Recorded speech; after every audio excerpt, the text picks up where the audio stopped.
ఆయనే వచ్చేసి కారులో మా ఇంటి దగ్గరికి వచ్చి పిక్ చేసుకొని కడప రూట్ వెళ్దాం, కడప దాకా వెళ్దాం అనేసి చెప్పారు.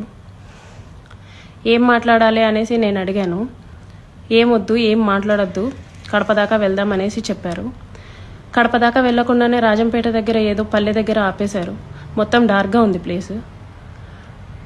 ఎందుకండి ఆపారు అనేసరికి నాకు నువ్వు సెక్షువల్గా కావాలి అనేసి అడిగారు. లేదండి, నేను సెక్షువల్గా కుదరదు, నేను అలాంటి దాన్ని కాదు అనేసి చెప్పాను. నేను అలా చెప్పేలోపే నా ప్రైవేట్ పార్ట్స్ని టచ్ చేయటం, నన్ను బలవంతంగా దగ్గరికి తీసుకోవడం లాంటివి జరిగాయి. నేను కార్ డోర్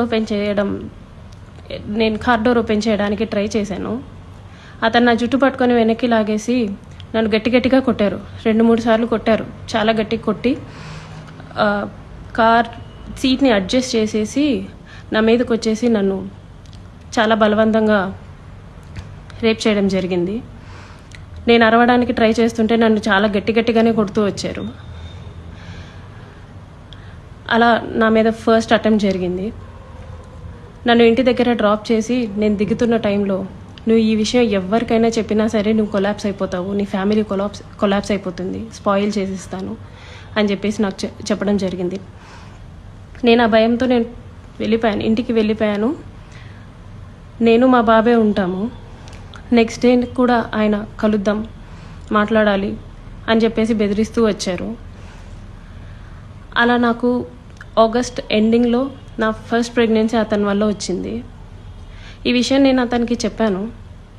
చెప్తే అబార్షన్ చేయించుకో వెంటనే అనేసి అన్నారు. నేను అబార్షన్ చేయించుకోవట్లేదు, నీ వల్ల నాకు ఇంత జరిగింది, నేను అబార్షన్ చేయించుకోవట్లేదు అంటే అప్పటికి నన్ను బెదిరించారు. నువ్వు అబార్షన్ చేయించుకుంటే నువ్వు బ్రతుకుతావు, నీ ఫ్యామిలీ బాగుంటుంది, నీ ఉద్యోగం బాగుంటుంది, లేకపోతే నా గురించి నీకు తెలుసు అని చెప్పేసి చెప్పడం జరిగింది. నేను అబార్షన్ చేయించుకోను, ఎట్టి పరిస్థితుల్లో అబార్షన్ చేయించుకోను అనేసి నేను వాదించాను. ఒక 2-3 సార్లు 2-3 రోజులు నన్ను బాగా బెదిరించి తర్వాత అష్యూరెన్స్ ఇచ్చారు. సరే, నీ భర్తకి నువ్వు విడాకులు ఇచ్చేసి నేను నిన్ను పెళ్లి చేసుకుంటాను, మీరు ఎలాగా దూరంగానే కదా ఉంటారు, నేను నిన్ను పెళ్లి చేసుకుంటాను, నీ భర్తకి నువ్వు విడాకులు ఇచ్చేసి అనేసి అన్నారు. అప్పటికి నేను ఒప్పుకోలేదు.